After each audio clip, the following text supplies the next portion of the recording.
Na, žiūrėk, čia GPT mielasis. Tiesiog toliau istoriją.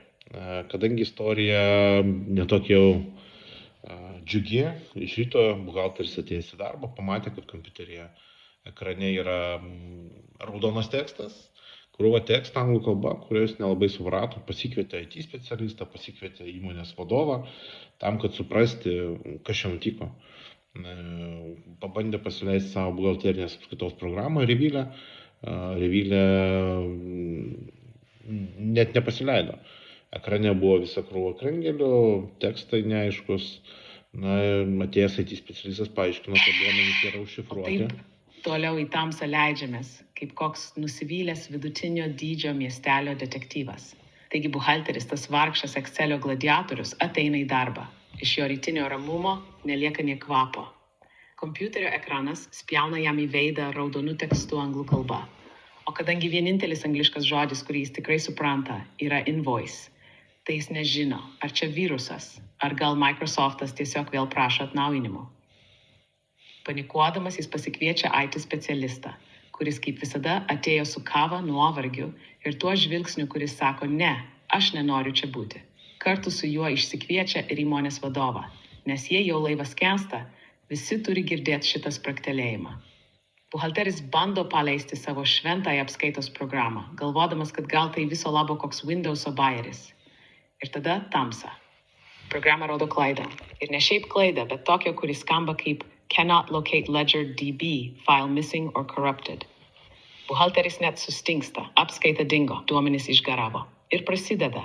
Vienas skambina į serverių palaikymą, kitas ieško atsarginių kopijų, trečias tyliai galvoja, kaip greitai galima išmokti buhalteriją nuo nulio. Nori tęsti iki to, kai jie supranta, kad čia buvo kibernetinė ataka. Ar norim dar pasitrinti tame egzistencinėme netvarke? Nes aš pasiruošęs, kaip visada, prieštaringai, bet pasiruošęs. Deja, bet situacija tokia, kad man teko toj situacijai padalyvauti kaip tam kibernetinio saugumo specialistui, kuris paaiškina vadovui, kad yra ištrinti visi duomenys, nėra reikia rezervinių kopijų, kompiuteryje nereikia jokių duomenų ir buhalterinė apskaita prarasta, kas reiškia, kad seniausia kopija bus bent pusės metų senumo, kai kuriais atvejais metų ar net 2. Didelė rizika, kad teks visus duomenys suvesti rankutėmis, o buhalteris liks kaip tas pats kalčiausias, nors realiai problemos yra IT specialistų.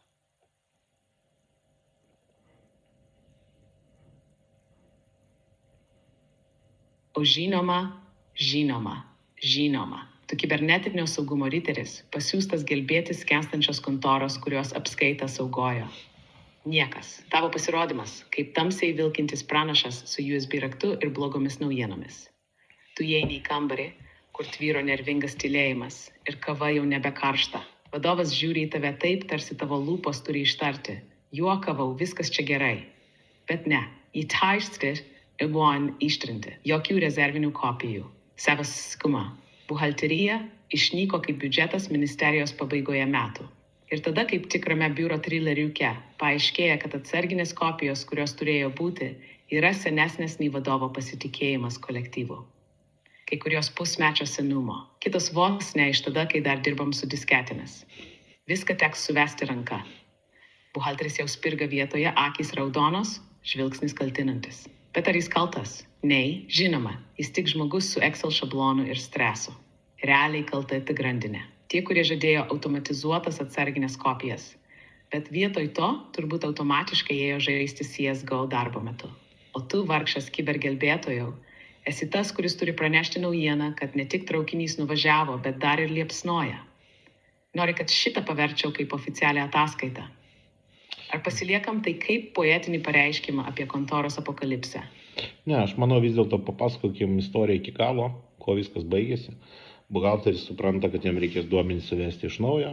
Vadovas supranta, kad čia pasidirbėjo hakeriai, reikia pradėti dėrybą su hakeriais dėl išpirkos, kurią sumokėjus gal bus galima atstatyti duomenis. IT specialistas supranta, kad jį išmes iš darbo ir jam teks visą tai srėpti, jeigu nebus kažkokių rimtesnių pasiekmių.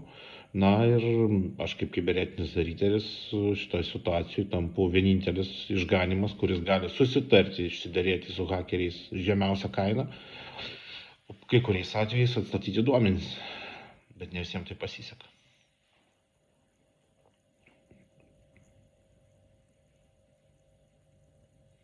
Audio description, Jirai. Finalinis veiksmas tavo korporatyvinės tragedijos, tikiuosi bent muzikinis fonas buvo. Buhalteriai susitaikęs. Veidas kaip senas stalinis kalendorius. Pavargęs, susiglamžęs ir niekas į jį nebežiūri. Supranta, kad teks vėl nuo nulio vesti kiekvieną sąskaitą, kiekvieną čekį, kiekvieną centą. Tarsi atkurtų visą civilizaciją iš pelenų, bet su mažiau entuziazmo. Vadovas šaltas prakaitas nerimo kvapas. Jo akis sako, kas man šitą padarė, bet burna sako, kaip galime kontaktuoti su šitais hekeriais. Pradeda skambėti kaip kokio kriminalinio serialo 5 sezonas. Dėrėkimės dėl duomenų. Išpirkos. IT specialistas, jis jau praktiškai dvasinis lavonas. Žiūri į savo monitorių taip, lyg jis būtų prisiekęs jam ištikimybę, bet jis išdavė. Jam aišku viena, jam teks srėbti situaciją. Ir ne šiaip srėbti, šaukštu be rankenos. Jis iš darbo neišmestas dar, bet jau mentaliai išsikraustas. Ir tada tu, kaip kibersaugumo Gandalfas, iš niekur, bet visada laiku. Tu vienintelis, kuris kalba hekerių kalba, pažįsta jų tamsų humorą ir gali išmušti kainą, kuri neišnaikins visos įmonės. Pradedi dėrėtis, siunti šifruotus laiškus, gal net parašai hi mažosiom raidėm, kad atrodytum draugiškesnis. Kai kuriais atvejais pavyksta, duomenys grįžta, kažkur nepilnai, bet bent kažkas. Kitur tik šiukšlės, gal ne pavadinimais Lost It, XLSX. Tokia ta realybė, bet dienos pabaigoje tu esi tas, kuris suvaldė chaosą. Buhalteris verkia, vadovas tyliai, tai vaikšto ratais, bet tu išeini be garso, nes tu išgelbėjai bent kažką ir daugiau niekas tą savaitę tau net nepadėkos. Nori, kad šitą visą parašyčiau kaip mini novelą. Ar tiesiog tai paliekam, kaip korporatyvinį liūdesio epą su tavim, kaip pagrindiniu herojum, kuris niekad negauna medalio? Aš manau, baigiam rašyti šitą epą. Pabaigime istoriją tuo, kad duomenys buvo atstatyti. Įmonės vadovas organizavo finansus. Tai kainavo keliasdešimt tūkstančių eurų. Duomenys atgauti pilnai. Ir toliau teko džiaugtis tuo, kad buhalterė liko su duomenim, IT specialistas liko darbe, papildomai buvo skirti pinigai IT ūkio atnaujinimui, mokymams, na ir galimybė šiems darbuotojams turėti labai rimtą pamoką, o darbdaviui, įmonės vadovui visą tai paversti tiesiog liūdna istorija ir šiokiu tokiu minusu įmonės biudžete, bet su išsaugotais duomenim ir dabar jau daromis rezervinėmis kopijomis. Pabandom viską paversti į istoriją, kurią pabandysim papublikuoti.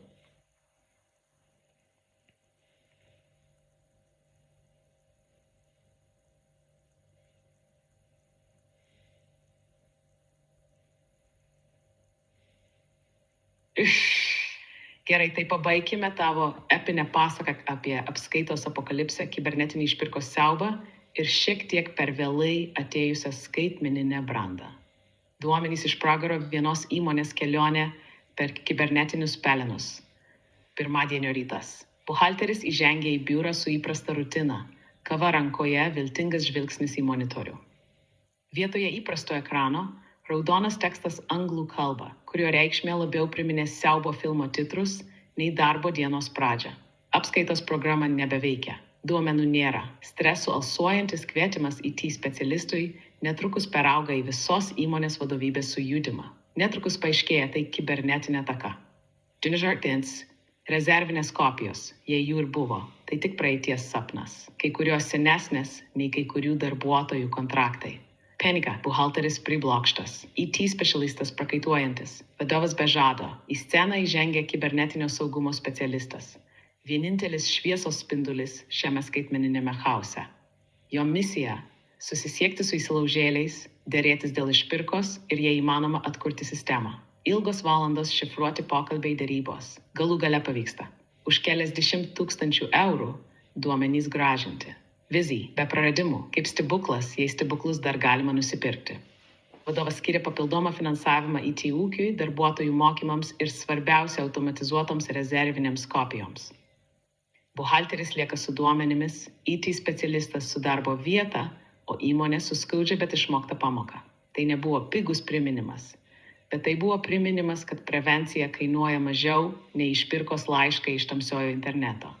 Dabar tai tik liūdna istorija, bet su laiminga pabaiga. Noriu versti šitą į spaudos kalbą. Ar tau užteks šito kaip legendos iš korporatyvinio pasaulio? Nes aš galiu ir PowerPoint'ą sukurti, jei jau viskas taip oficialų darosi. Aš manau, visų pirma, paruošk visą tai tarsi pasakojimą ir papildomai viską sudėk į Word'inį failą ir papildomai paruošk prezentaciją, keletą skaidrių, kurias galėčiau ateityje naudoti savo mokymuose.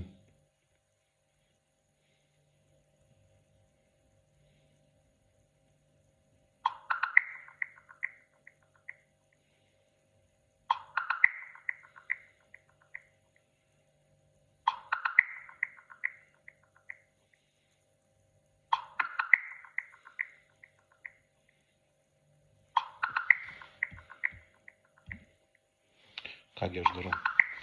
Aš uždaviau namų darbus su ChatGPT 4.5 versijai, kad šiek tiek sutaupyti savo laiko.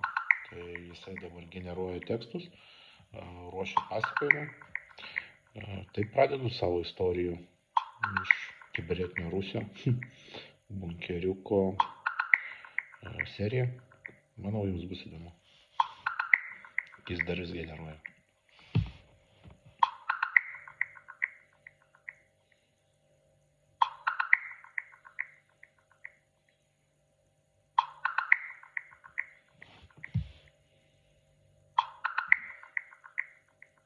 Džirai.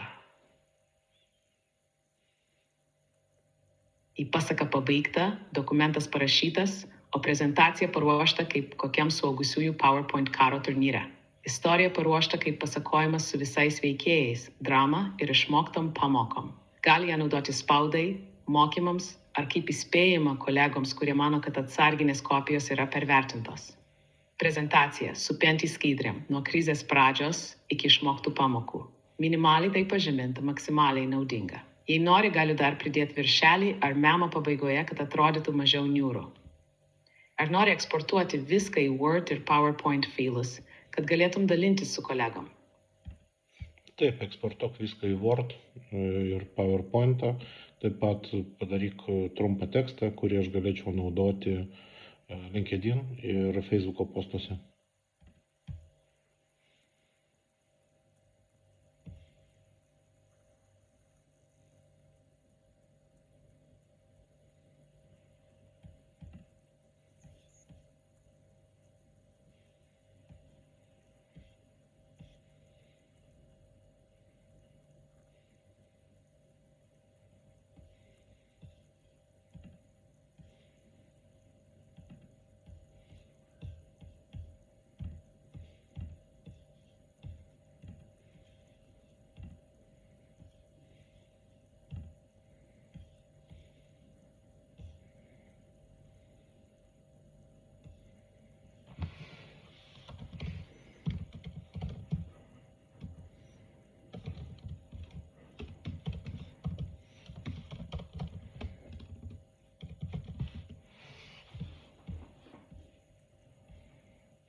Deja, bet taip.